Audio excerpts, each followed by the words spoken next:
Good morning, everyone. Sandy Bridge here. Today is day 28 of the Cedric Harris Video Challenge in Team Takeover of Jeunesse. Day 28. Woohoo! I'm like in the home stretch. I can see the finish line, but it does not mean that I'm going to finish. I'm going to do at least 3 videos a week because not only do I think they encourage other people, but it's encouraging to me because when I watch my videos and listen to them, it reinforces the things that I say. So I hope you enjoy these, and there's more to come. It's a beautiful Sunday morning here in sunny Winter Springs, Florida. I hope you're having great weather where you're at today. I know some of my northern friends are having some snow and cold, so rest assured that spring is coming. It's just a few weeks away. So today this morning I was reading Numbers 13 and 14, and it tells a story about the people of the tribes of Israel, and Joshua and Caleb were sent to spy the land, the promised land that God was sending them into. This is the same land that God had promised them, bringing them up out of Egypt. He was going to take them into.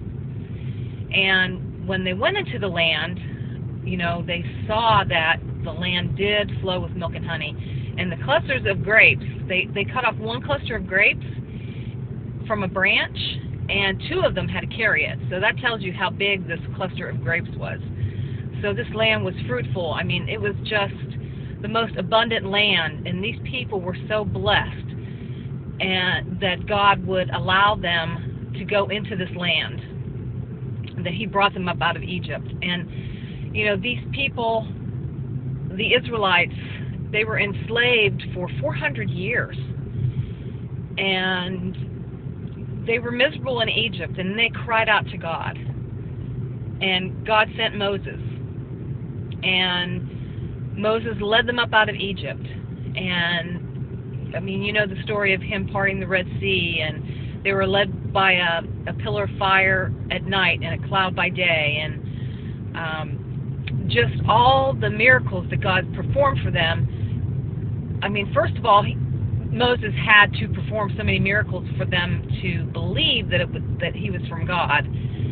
And then He showed them so many other wonders, bringing them up out of Egypt, to let them know that He loved them, that He was their God, and He would protect them and guide them. And so the spies went up into the Promised Land, and they saw all the great things that the land produced, and all the people that lived there, the Jebusites, the Canaanites, and the descendants of Anak. And I think that they were like giants or something, I'm not sure. But all of these wondrous things that they saw, well, when the spies came back, when the 12 men, because they sent a representative of each 12 tribes, and plus Joshua and Caleb, when they came back, they were saying, yes, this land is just how you said. It flows with milk and honey, and the grapes are so abundant, but there's the people there. We look like grasshoppers in their eyes, and they saw the same to us, and and they were afraid. But Caleb spoke up, and he says, surely God will.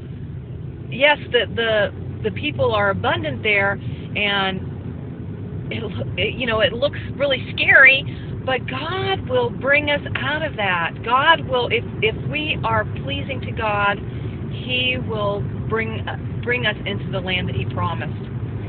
But the people did not want to listen, and so they spread a bad report that the land devoured the people living in it. So the other people were afraid, and then Moses and Aaron and Joshua and Caleb, just fell face down, and, you know, they said, you know, please, and people wanted to stone them. I mean, seriously. The same people who saw Moses part the Red Sea and all of those things, and then they wanted to stone them, that they could not believe that God would deliver them from that. And this story really hit home to me, because in my situation, I begged God, begged Him to get me out of this situation. I won't go into detail in this video, but just to give me a miracle. And, you know, sometimes you pray for a miracle, but God wants to see how much you trust Him, how much faith you have in Him. And sometimes the road is not easy to follow. And it may seem like there's too many obstacles and too many giants in the way. But what you have to do is you have to look back at the miracles and the promises of God in your life. And so that's what I did. I looked back and I saw the things that God had done for me, the miracles that He performed in my life. And I thought, you know what? I have to trust God that this is what He sent me. You have to test every spirit, but I have to believe that the things that He has put in my life to help me overcome, that this is from God, and He will lead me through it. I just have to trust Him, because if not, those people that grumbled against God and, you know, said, you know, and they wanted to go back to Egypt. That's another thing. Seriously, they wanted to go back to Egypt. They wanted to go back to being enslaved and being miserable.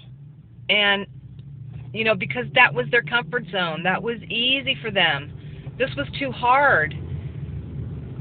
And so God said they will not enter the promised land. The spies who spread a bad report, they will not see the promised land.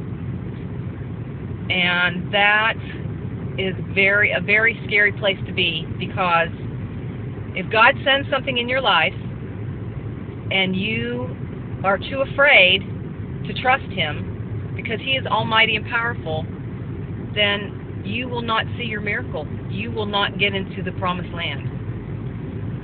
So I'm deciding that when I pray for something, I'm keeping my eyes open, because whatever God sends me, and He's leading me into the promised land, I'm going to obey Him and I'm going to trust Him, even if there's giants or too many obstacles in my way. I know that He is God and He will get me through it. By my own power, I cannot do it, but God will get me through it. So I hope this has encouraged you today, and I hope you have a wonderful day. Please like, share, comment below if this isn't showing up in your newsfeed. And if you are seeing this on my YouTube channel, please subscribe. Have a great day, everyone. Bye.